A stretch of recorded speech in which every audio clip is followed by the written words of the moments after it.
राजा कृष्णदेव राय के दरबार में एक सालाना प्रतियोगिता होती थी, जिसमें जीतने वाले को मूर्खाधिराज की उपाधि दी जाती थी। इस प्रतियोगिता में सभी दरबारी भाग ले सकते थे। सब इस प्रतियोगिता की उत्सुकता से प्रतीक्षा करते थे, क्योंकि प्रतियोगिता जीतने वाले को 5000 सोने के सिक्के मिलते थे। हर वर्ष यह प्रतियोगिता तेनालीराम जीत जाता था। इस वर्ष दरबारियों ने आपस में सलाह करके तेनालीराम को इस प्रतियोगिता से दूर रखने का फैसला किया। तेनालीराम के नौकर को रिश्वत देकर दरबारियों ने तेनालीराम को उसके कमरे में बंद कर दिया, ताकि वह प्रतियोगिता में भाग लेने के लिए राज दरबार न पहुंच सके। समय बीतता गया और तेनालीराम वक्त पर राज दरबार में न पहुंच पाया। जब तक वह पहुंचा तब तक प्रतियोगिता समाप्त होने को थी। अभी प्रतियोगिता के विजेता का नाम पुकारा जाने वाला ही था। तभी तेनालीराम ने दरबार में प्रवेश किया। महाराज ने उससे पूछा, क्या हुआ तेनाली, तुम्हें इतनी देर कहाँ हो गई? तुम तो प्रतियोगिता में हिस्सा भी नहीं ले पाए। तेनालीराम ने महाराज को बताया कि उसे 100 सोने की सिक्के की बहुत जरूरत थी।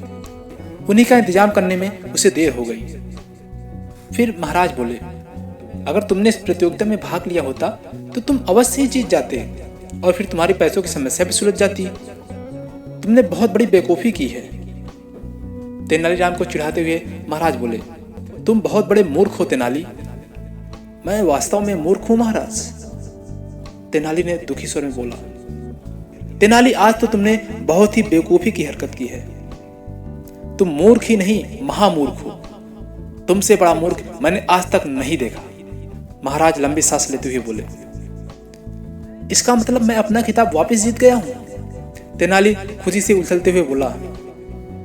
अब राजा कृष्णदेव राय को यह समझ में आ गया था कि वो क्या भूल गए, पर तीर तो कमान से निकल चुका था और महाराज अपनी गलती मानने वाले नहीं थे। अपनी भूल पर पर्दा डालते हुए कृष्णदेव राय ने इस वर्ष के मूर्खाधिराज की उपाधि तेनालीराम को देने की घोषणा की। सभी दरबारी चकित थे, पर महाराज के सम्मुख कुछ कहने का साहस किसी में न था। दोस्तों, विजेता की यह पहचान होती है कि वह अपने साहस और चतुराई से हालात को अपने पक्ष में कर लेता है।